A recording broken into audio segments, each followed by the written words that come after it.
Welcome, ladies and gentlemen, to another Glacial Geek Deep Thoughts Thin Coats with me, Phil, the Glacial Geek.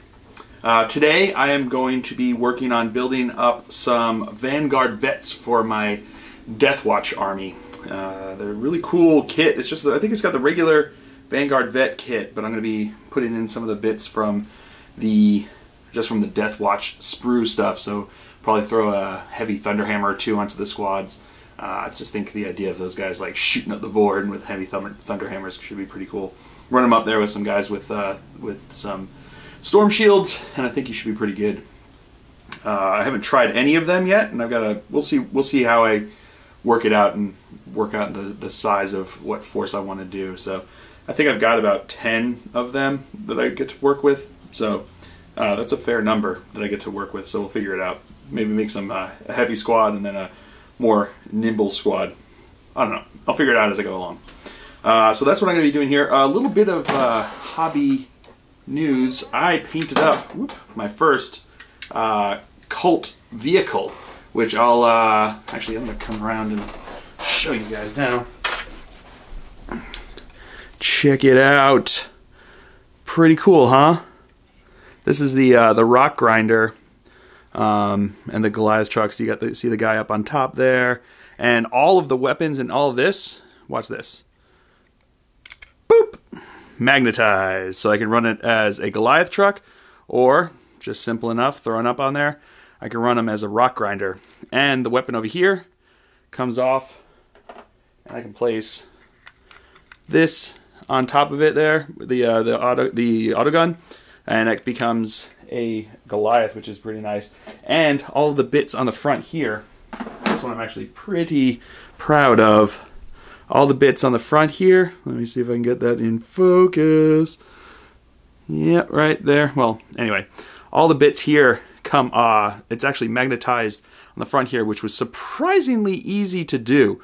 I might with the next one do a tutorial on how to do it, because it was way easier than I expected to be able to magnetize all of these bits on the front here, so that I can run all of the big heavy weapons on that rock grinder.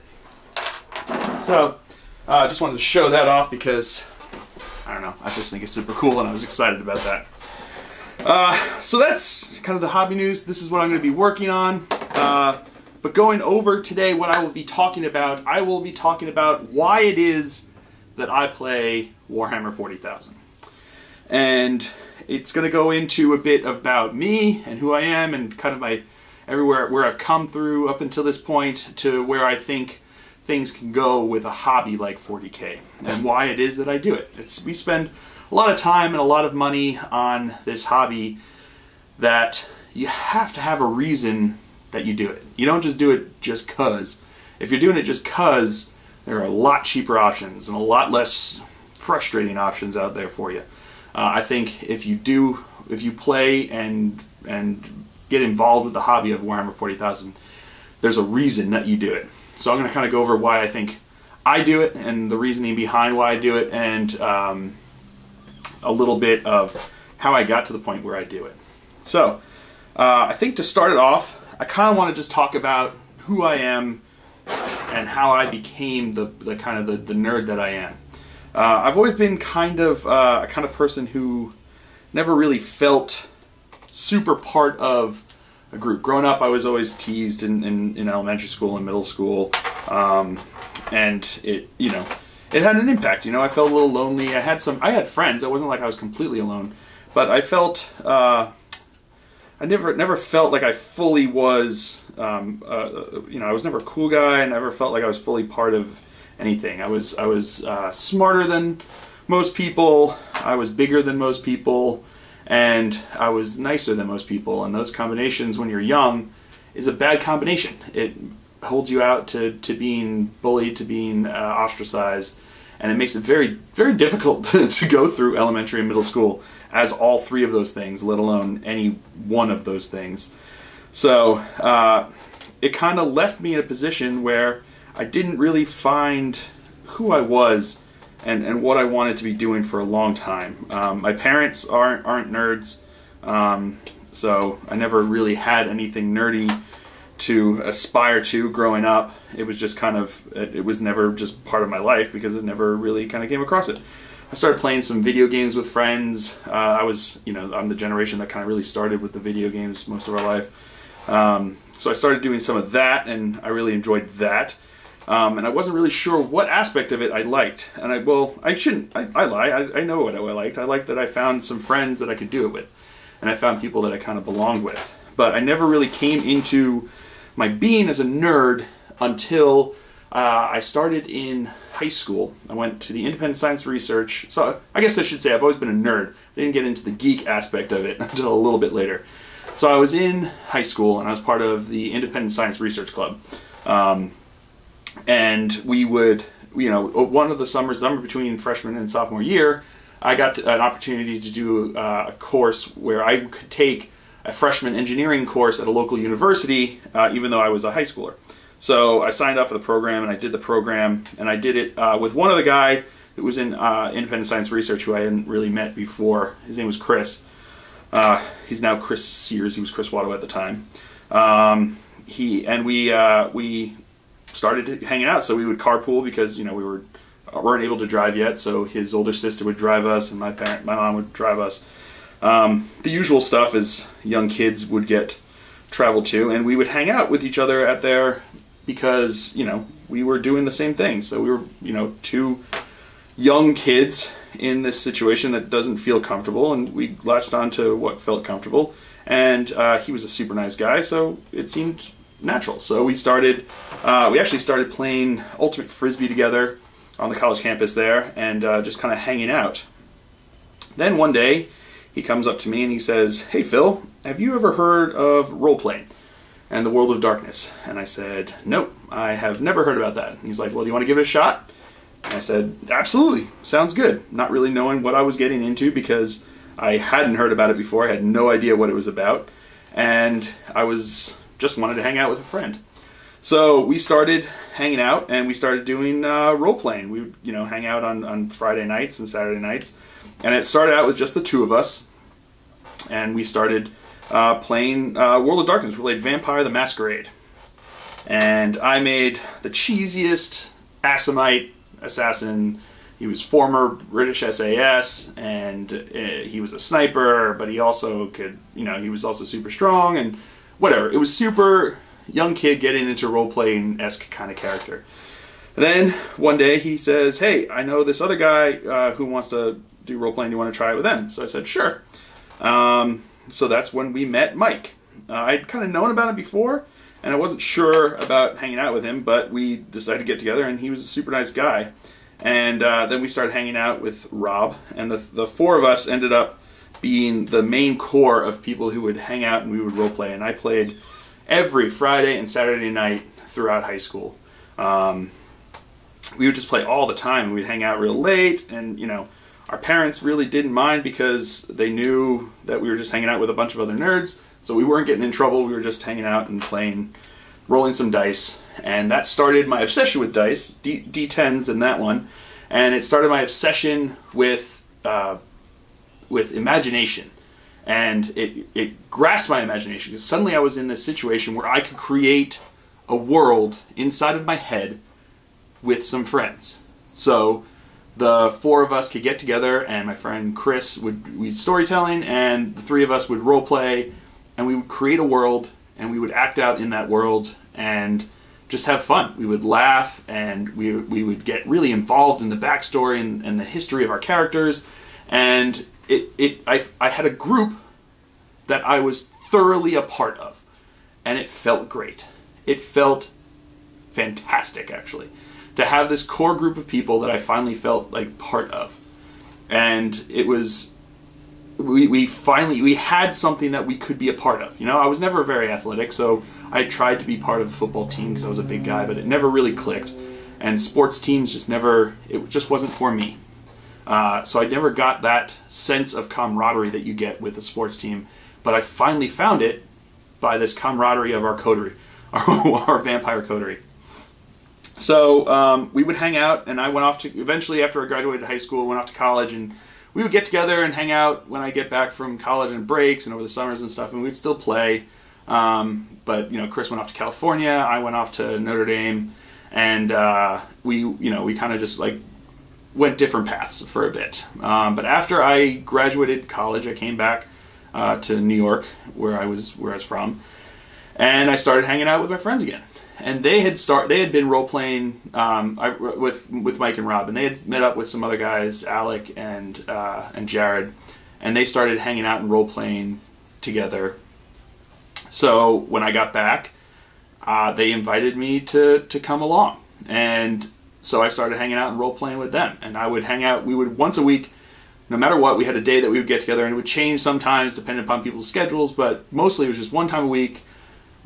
We would get together after work and just role play, and that really spurred in me this sense of identity with being a nerd. And that's really when it started that I finally felt like I was actually a nerd. Because when I went off to college, I tried being a punk. I had a mohawk for a while and wore, you know, a patch jacket and cut off, you know, camouflage cargo shorts and stuff like that. And I loved it. I had a really fun time. But I never felt that same sense. I felt like a little bit of an outsider on the inside when I was at Notre Dame, because I wasn't quite as straight-laced. I wasn't quite that straight-laced, as the word. I wasn't as conservative, I guess, in my dress and my actions as a lot of other guys. I also wasn't as crazy as some of the other people. You know, crazy outgoing. I didn't want to party all the time. I partied a fair amount, but I didn't party all the time. And I never really found that core belonging group that I had when I had these role-playing groups that I was with. So when I got back and I started realizing that this was important to me. It wasn't just something that I did. It was important to me, and I started to understand. I started watching anime with my friends and really getting into more of the nerd culture. And when I was when I started hanging out, I then met a girl who is now my wife. And at the time, I had never really read comic books, and one day she goes, you don't really read comic books? I'm like, no. She's like, well, you like cartoons and you like stories and reading. I think you would love it. So she bought me Blankets, which I don't know if any of you know is a graphic novel. Wonderful graphic novel for those of you who like him. And those of you who don't, give it a shot. I think you'll enjoy it. And I just tore through it. I just couldn't put it down. It was so good.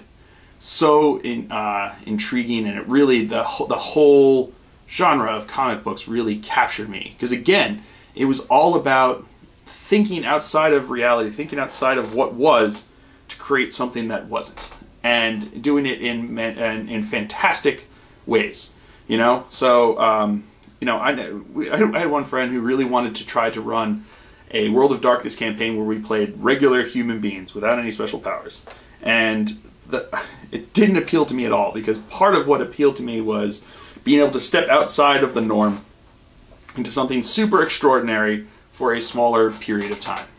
So I did it, and comic books also filled that in. So role playing and comic books, they all filled in that sense of being able to create, and that sense of being able to step outside of who I was and step outside of what I was used to. So it kind of continued on with that. Eventually, me and my now wife at the time, girlfriend, we moved down to Georgia so that she could go to grad school at the Savannah College of Art and Design to go get her master's in fine arts and painting. So I moved down there with her. And when I got down there, I didn't know anybody, and I was looking for some kind of group to belong with again. I wanted to find friends, people I could associate with, and I started to understand that I was a nerd. So I started looking for groups that kind of fit within that. So I went to the local gaming store, and I inquired about trying to find a role-playing group. And I happened to go in on board game night. So there weren't role players there, but there were board gamers. And they said, hey, why don't you come on over and try some board games? So I said, all right, sounds good. Let me give it a shot. I'd played some games. I'd played like Dominion and a few other games when I was with my friends. And I really liked board gaming, so I was like, yeah, let me give it a shot. So I started doing board game with them. And that's what I started doing a lot of when I was down in Savannah, Georgia, was board games.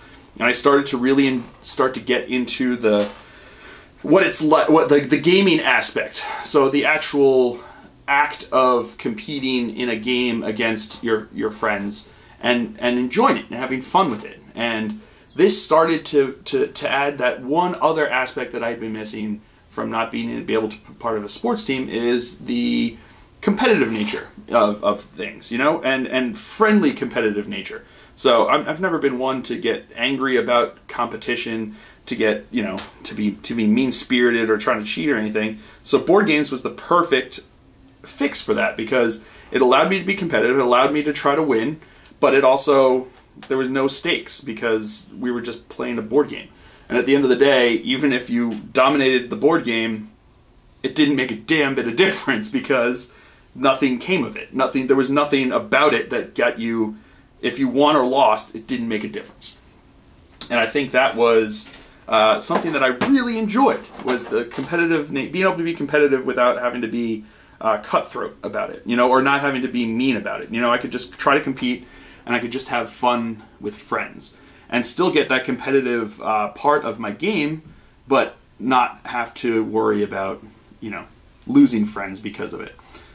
So yeah, so I started board gaming a bunch. Then one day I was at this event for board gaming, and this guy said, "Hey, do you want to try, have you ever played HeroClix?" And I hadn't even heard about it.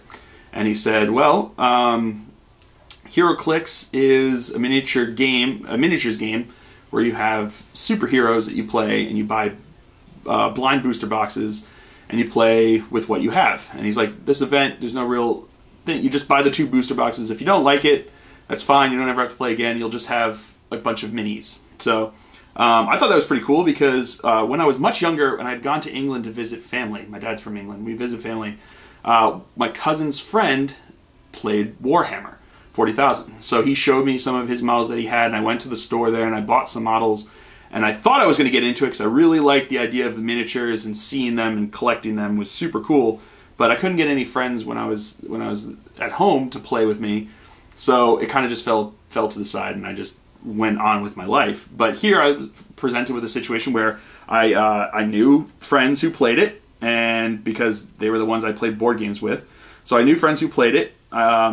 I also knew that there was kind of a structure to being able to play it, and I could get involved with it. So I could get the you know, buy the boosters and buy the armies, or buy the models, and be able to build teams and then play them. And it also fulfilled my desire to throw dice. So I competed in that one blind booster tournament, and I was hooked.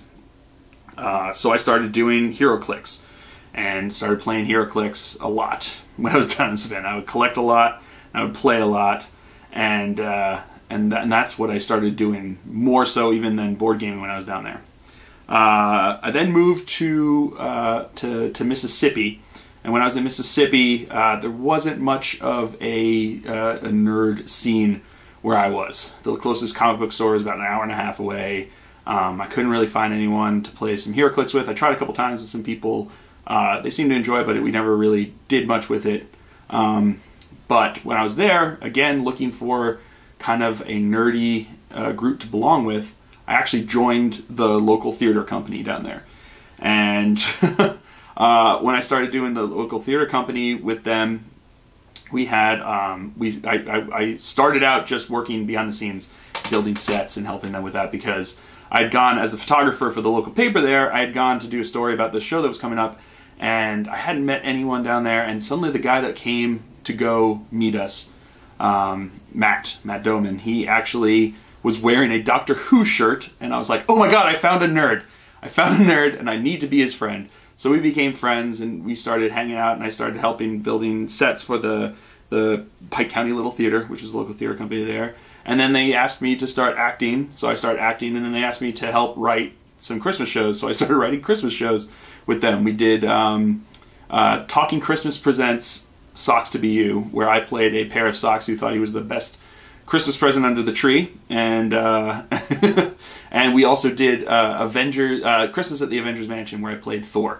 You know, I played the bearded Thor, obviously. So, so we did that, and I had a lot of fun. And again, I found a group that I could belong with. that kind of let me exercise the more nerdy aspect of me. You know, it wasn't a gaming group as I had found in Mississippi and up in New York, or in Savannah, up in New York, but it was a group that I could get together with, that I could feel like a part of. So, for another little bit of time, and we moved to Alaska. And I moved out here to Alaska, and I didn't know anybody here at all. So I started to look around to see what I could find. So I first went out and I found a group that did HeroClix, because that's what I had been doing when I was in Savannah. So I figured I had a bunch, I could get back in it. So there were some people who played HeroClix. It was a smaller group, but it was a lot of fun, and I started hanging out with them. They also did the board gaming, so I started doing board gaming with them. And that's how I started getting more into the geek stuff. At this point, I had obviously very solidly decided that I was a geek. So I was doing comic books, I was doing board gaming and collectibles and things like that. I've got a huge Funko Pop collection of Marvel characters, because it interests me. All these different aspects, movies, TV shows, everything. I realized that this is what I was drawn to, was being a geek and being a nerd. And I had a lot of fun doing all of this. So we started hanging out, and then one day, a coworker of mine, Ted, you know Ted from Mob Rules. Ted from Mob Rules and I work at the same place and work at the same university. So we were working. He comes in one day and he sees me. He says, "So I noticed in your cubicle," because at that point I said my collection of bobbleheads was starting pretty hardcore. And he goes, "I've noticed you're a nerd. Have you ever heard of something called Warhammer 40,000? And I said, "Yeah, I remember doing it way back in the day, but I never could find anyone to play with." "Yeah, but I know what it was." And he's like, "Would you be interested in doing it?" And I was like, "Oh man, I don't know. I knew it was a lot of money and a lot of time, and I was like, I don't know if I've really got it in me to do that." And he's like, "Oh, that's fair, that's fair. How about you just, come over and, we'll play a game, and you can see what it's like and see if you want to do it again." So I was like, all right, I can do that. So I went over to his place one Saturday, and we started playing a small game, and I realized that I just freaking loved it. It was so much fun. It incorporated the collecting aspect that I liked from other games, the gaming aspect with the, actually playing the game, the modeling, the painting, all of it looked cool, and it harkened back to these times when I would look through the old codexes and I would look through the old magazines, and I would just like fawn over the paint jobs that these guys had done. And my paint jobs, I think I've shown people my melty cow bros that I have that I keep up here to remind when I came from. But they were really badly painted that I had tried back in the day. So when I finally got around to this, I was older and a little bit more knowledgeable. So I went out and I bought the starter set and decided to start collecting Dark Angels. So I started building and painting them and hanging out and having fun with them. And as I wanted to do more, I started watching battle reports, trying to figure out what more I wanted to do. I had my dad ship up all these boxes of a box of stuff that I had from back in the day. So that's the old school things that that you sometimes see on the channel. And I started building and collecting and painting more and more of my Dark Angels army. Then the local store where I was doing HeroClix started to do Warhammer stuff. So Gene at Tier 1 Cards and Games started started bringing Warhammer into her store. So I just started hanging out there, doing that, joining the tournament scene there, and I found another group that I felt like I could belong with. So I had friends who I could play with, and friends that I could hang out with and do things that I wanted. And I found a role-playing group up here that I also hang out with and do. And basically, it felt right. Once I really got into Warhammer, it felt right. I was enthralled with the fluff, I was enthralled with the modeling and the collecting and the painting and the building of lists and the playing of the game. It felt right and it felt good, and I continued it. And then one day I decided I wanted to start a YouTube channel. So I came up with the idea, got it together, got the Glacial Geek YouTube channel, and then about a year later I finally put my first battle report up. And I just started putting more and more effort into it because it didn't leave me wanting. I found the community online. There are jerks that you'll find anywhere, but it was no worse than anything else. I started finding the community here up here, very supportive of what I was trying to do, and it gave a reason to get people together to paint their armies. You know, there's very few people who run completely gray plastic armies up here because a lot of them painted them to try to be on the channel, which is fun, which is great. I feel like it helped build the community and strengthen the community in that way, and put an emphasis on the whole of what we were doing. So yeah, that's why I got to the point where I am right now. And I think the reason that I do Warhammer 40K is because of what it provides me. It provides me an outlet mentally for my creativity and my desire to sometimes just escape the way that life can sometimes be. You know, there are no real pressures when it comes to the 41st millennium, because it hasn't come yet, and odds are I'm not going to be around when the 41st millennium finally does come. So with that in mind, there's no pressure. There's nothing that happens. If I lose a game, I lose a game. If I win a game, I win a game. Nothing changes based upon Warhammer 40K. And it provides me with the ability to do and have something for my work. I hate busy work. Busy work kills me. If I'm doing the same thing over and over and over again, a part of me dies on the inside, which is why I'm never really good at a desk job. It's just not for me.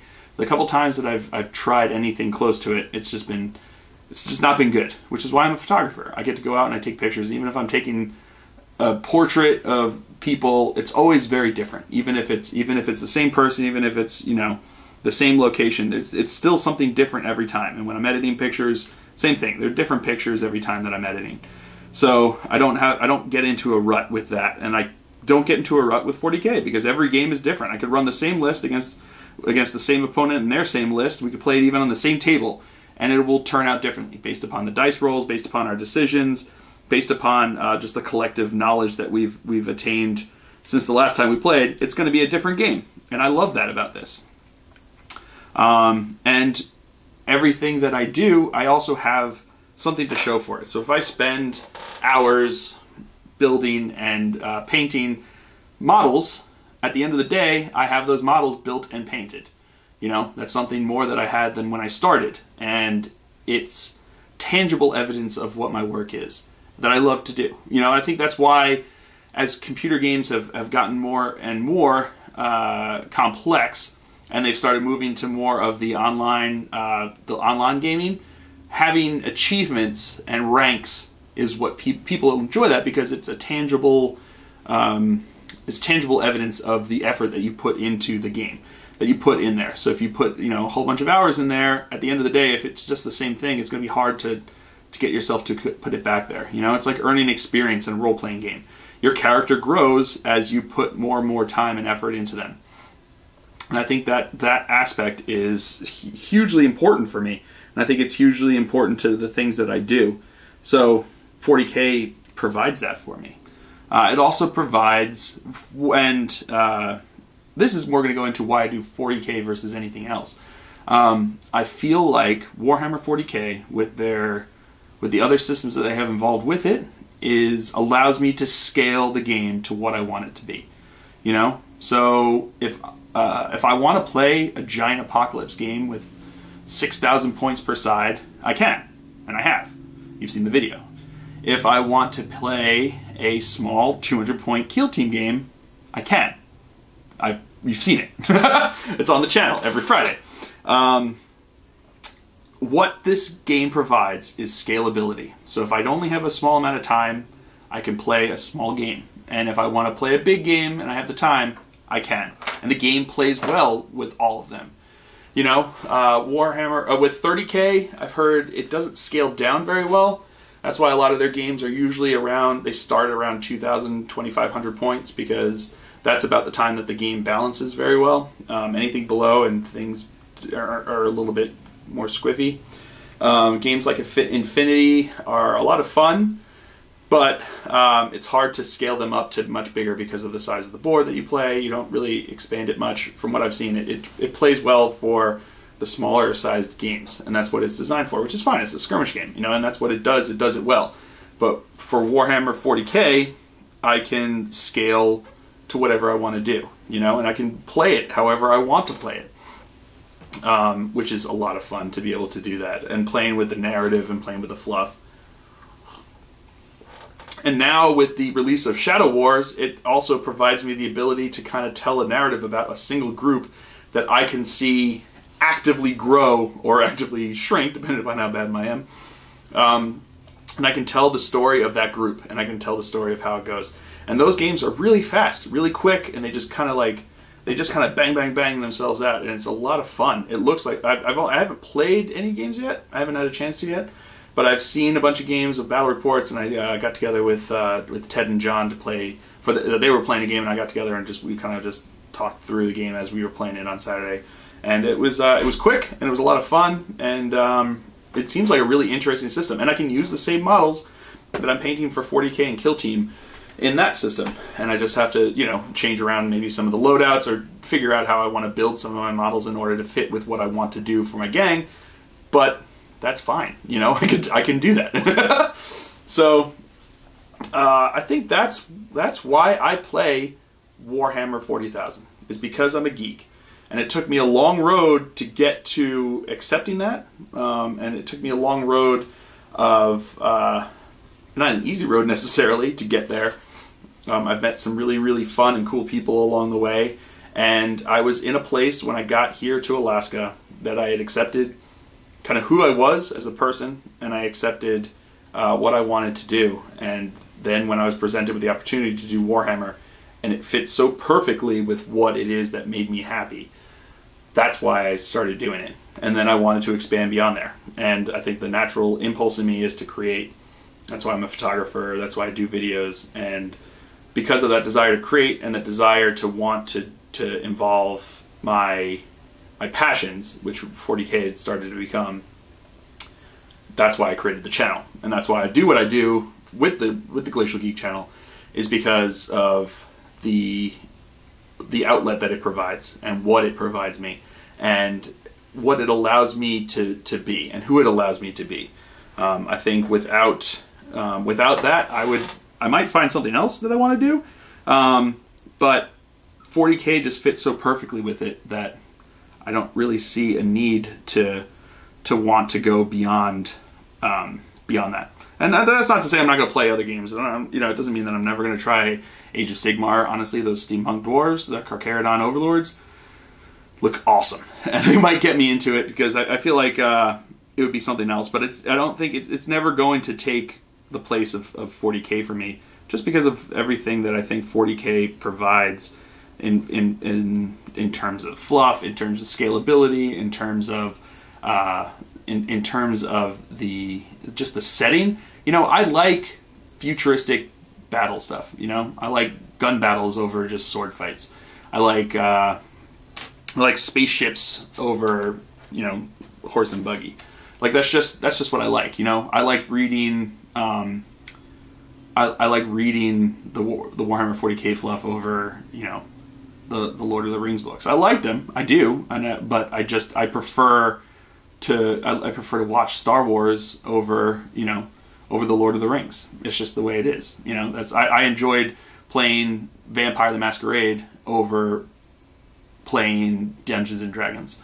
You know, just because that's my preferred theater of imagination. So, you know, with that in mind, that's why I think 40K is what it is to me, and why I put so much work and effort into doing what I do with Warhammer 40K. I think it's a lot of fun, and I think it's a great time, and I think it provides everything that I kind of want, you know. And I can go compete at tournaments, but I don't have to win. For me, at least, I don't feel pressure to win. I don't feel pressure to perform. When I do my battle reports, I really don't care if I win or not. You know, at the end of the day, as long as I had fun with my opponent, that's all I care about, and that's all that makes the difference between whether I think it was a successful day or not.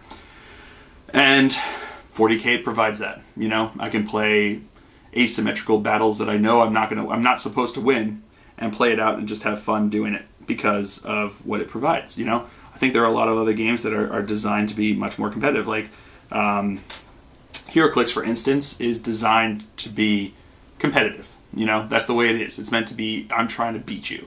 You know, so they don't, you know, they do have some mechanics that are beneficial for bringing theme teams and stuff like that, but they're not so breaking that people aren't going to bring crazy combinations of Batman and Superman along with Wolverine in order to have a list that's going to do well. You know, that's just the reality of what they're going to do, and that's kind of what it breeds. And I guess some of that can be seen in Warhammer 40,000, but there's less of that, I think, in other games. I think other games are designed to be won. I feel like Warhammer 40,000 is designed to be played. And that's kind of the why I feel drawn to it, why I feel that I want to play it, and why I feel like putting all this effort into a channel that's predominantly dedicated to it is worth it to me. So, yeah, that's a little bit about me and where I came from and what my story is and how I got to the point that I run a 40K channel, 40K themed YouTube channel. Why don't you guys tell me what you guys what brought you to where you are in your hobby life? What brought you to where you are in your nerddom? And let me know why you play Warhammer 40,000. Or if you're watching this and you don't really play Warhammer 40,000, let me know why. Tell me why you think I'm wrong, that it's not the, you know, the greatest thing since sliced bread. Let me know why you think other systems, what other systems do more for you. You know, maybe you are looking for more of those just direct balance kind of games. You know what I mean?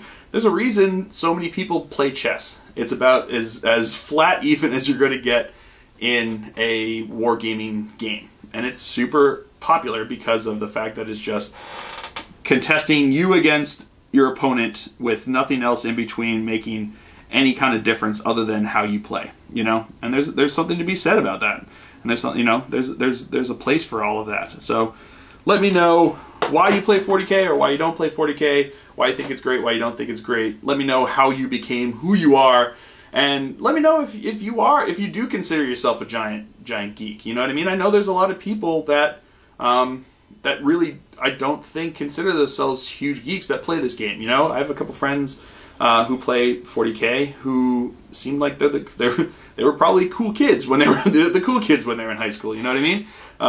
There are friends of mine who are really into going outdoors and hunting and fishing. Guys who are part of the military. People and other people who you know, enjoy sports.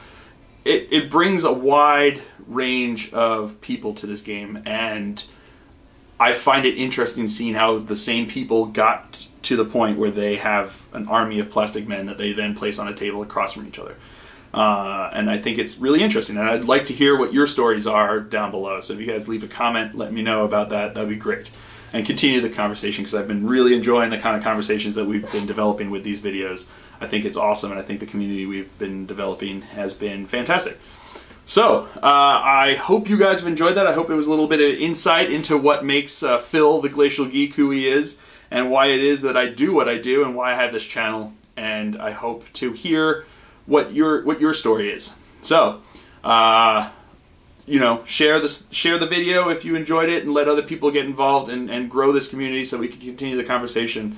And let's just kick ass. You know, I think that's what we should do as a community, is just keep kicking ass, because I really enjoy you guys. So, I hope you guys have all enjoyed it. I enjoyed letting you guys know what was going on. I actually got more than just 4 pieces clipped out. Not much, but more.